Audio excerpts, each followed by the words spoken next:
結局、誰が悪いのか。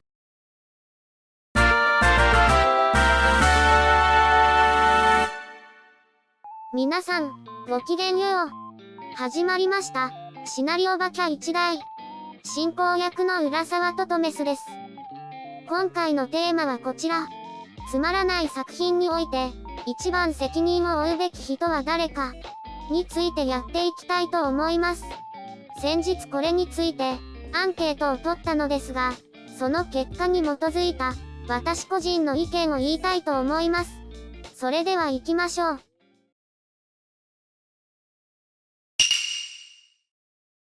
まず先日、Twitter でこんなアンケートを取りました。そして、出た結果がこちら。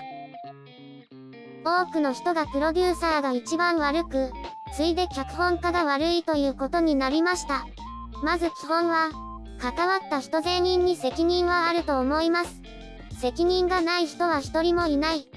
ただ、誰が一番悪いかと言ったら、私もこのアンケート通りだとは思っています。プロデューサーが一番悪い。キャスティングなり、ディレクターなり、人選の決定権はこの人にあるわけですから、やはりプロデューサーが悪いと思います。ただ、私は2番目においては、作品によってちょっと変わるかなと。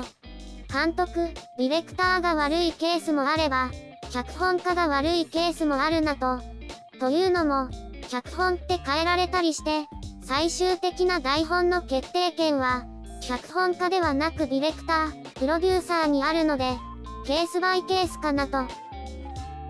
アンケートの結果で面白いのは、役者さんの責任は一番軽いとなってるんですけど、世間では叩かれるのは役者さんで、プロデューサーが叩かれることって、あまりないんですよね。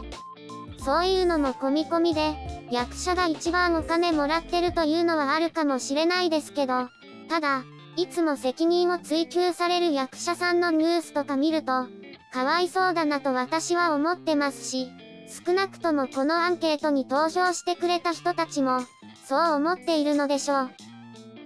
つまり、何が言いたいかと言ったら、もしつまらない映画やドラマを見たときは、真っ先にプロデューサーを叩きましょうということです。